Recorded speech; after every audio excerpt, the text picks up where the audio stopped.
Salut à tous, aujourd'hui on s'attaque à un poids lourd, une des chaussures les plus attendues de l'année, la ASICS Superblast 2. La première version avait déjà fait pas mal de bruit, alors la grande question c'est de savoir si cette nouvelle mouture est l'amélioration ultime que tout le monde espère. C'est ce qu'on va voir. C'est un peu la question que tout le monde se pose. Est-ce que cette chaussure pourrait être la chaussure à tout faire parfaite? Vous savez, celle qu'on peut prendre pour sa sortie longue du dimanche, mais aussi pour une séance un peu plus péchue. Est-ce qu'on tient enfin la solution polyvalente ultime?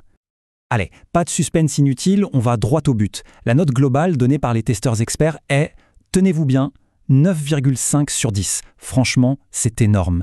Un score pareil, ça place la barre très très haut. On parle clairement d'une chaussure d'exception. Et voilà le verdict final des testeurs qui résume bien la chose. On ne parle pas juste de chiffres ou de performances brutes, mais de très grands plaisirs de course. Et ça, c'est hyper important. C'est ce qui justifie cette note quasi parfaite. Alors, qu'est-ce qui la rend si spéciale? On va décortiquer ça ensemble. Alors, par où on commence? Eh bien, par le cœur du réacteur, le vrai moteur de la chaussure, sa semelle intermédiaire. Et ici, le mot d'ordre, c'est maximaliste. Croyez-moi, c'est vraiment là que toute la magie se passe. Et quand on dit maximaliste, ce n'est pas pour rien. Regardez-moi ce chiffre. 45 mm, c'est la hauteur de la semelle au talon. C'est juste un des stacks, comme on dit, les plus hauts du marché. Concrètement, ça veut dire quoi?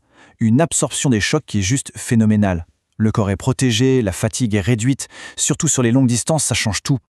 Pour comprendre comment ils ont amélioré la V1, il faut s'intéresser à un concept japonais, le Kaizen. C'est une philosophie qui prône l'amélioration continue. Et c'est exactement ce qu'ASICS a fait. Ils ont écouté les retours sur la première version et ils ont peaufiné chaque petit détail. C'est ça la méthode Kaizen.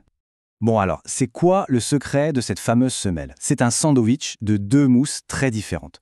Au-dessus, on a la FF Turbo Plus. C'est la mousse des champions, celle de leurs chaussures de compétition, super ferme et méga réactive.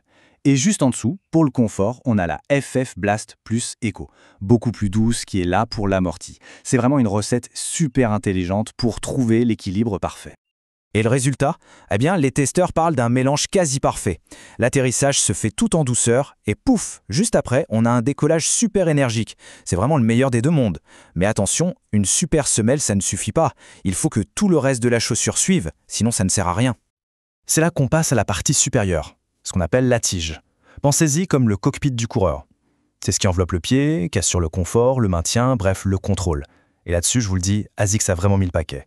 Les mots du testeur sont sans appel, c'est l'une des meilleures que nous avons pu voir, peut-être même la meilleure.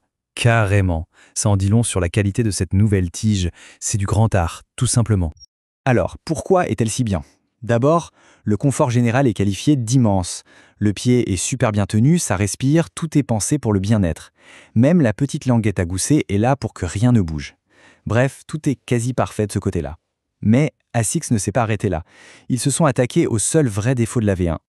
On en arrive maintenant à la grosse amélioration de cette Superblast 2. La semelle extérieure, celle qui touche le sol. C'était un peu le talon d'Achille de la première version, et on peut dire qu'ASICS a très bien écouté les critiques.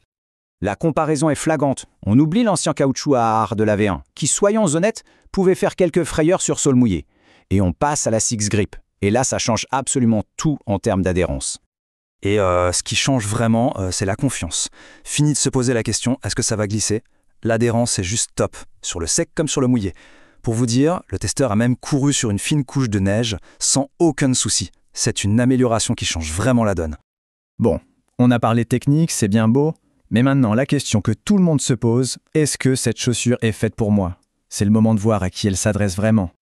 Alors pour qui est-elle parfaite? Clairement, sa polyvalence est son point fort. Pour l'entraînement de tous les jours, c'est top. Pour les sorties longues, son amorti est un vrai bonheur. Même pour des séances un peu rythmées, type tempo, elle répond présent. C'est aussi une super alternative pour les marathoniens qui ne sont pas fans des plaques carbone. En gros, que l'on soit débutant ou expert, elle a de quoi plaire. Mais attention, pour être totalement honnête, il y a quelques cas où ce n'est peut-être pas le meilleur choix. Si l'objectif principal c'est le fractionné très court et très rapide, elle est peut-être un poil trop confortable. Il faut aussi parler du budget, elle n'est pas donnée.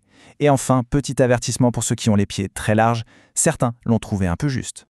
Et si on regarde le détail des notes, ça confirme tout ce qu'on vient de dire. Regardez-moi ça, 10 sur 10 en confort. Un 10 parfait, c'est extrêmement rare. Et le reste est à l'avenant. 9,5 en dynamisme en maintien. Même la stabilité, qui pourrait être un point faible sur une chaussure aussi haute, s'en sort avec un excellent 9. C'est vraiment impressionnant. Et pour conclure, je crois que cette citation résume parfaitement la situation. La Superblast 2 est la chaussure de tous les superlatifs. Voilà, tout est dit. On a affaire à une des toutes meilleures options du marché aujourd'hui, que ce soit pour l'entraînement ou pour le jour de la course.